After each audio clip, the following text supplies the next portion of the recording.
C'est une vraie opération commando captée par les caméras de sécurité du Parlement de Crimée à Simferopol le 27 février. Des hommes lourdement armés pénètrent dans le bâtiment. Aucun insigne sur leurs uniformes ne permet de les identifier, mais les autorités ukrainiennes assurent qu'ils obéissent aux ordres de Moscou et accusent la flotte russe de la mer Noire. Le Kremlin nie des mouvements de ses troupes en dehors de leur base à Sébastopol, mais ces images captées sur le périphérique de Simferopol le 28 février montrent un convoi d'une vingtaine de véhicules militaires, dont certains affichent clairement des plaques d'immatriculation russes. Le convoi se dirigeait vers la base navale ukrainienne de Féodosia. Sur la péninsule de Crimée, l'Ukraine compte 15 000 militaires, ici en bleu, face à 20 000 fusiliers marins russes en rouge, basés à Sébastopol, dans le cadre d'un accord bilatéral.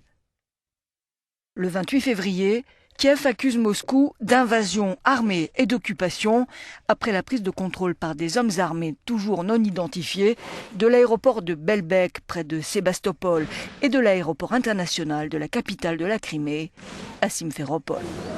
Avec la perte de contrôle des aéroports, la Crimée échappe encore un peu plus aux autorités de Kiev, qui de plus assistent impuissantes à l'encerclement de leur base par des soldats non identifiés agissant pour le compte des autorités pro-russes locales.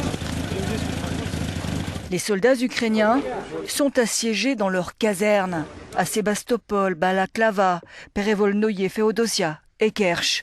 Cela place la Crimée sous le contrôle opérationnel complet de la Russie, d'autant plus que sur les deux routes principales reliant la Crimée au reste de l'Ukraine, des barrages filtrants ont été dressés. Non seulement la Russie compte 6 fois plus de soldats que l'Ukraine, mais sa supériorité technique est énorme. Ses hélicoptères et ses avions sont des modèles plus récents. Pour compléter le tableau, le 2 mars, le commandant en chef de la marine ukrainienne, Denis Berezovski, prête allégeance aux autorités locales pro-russes.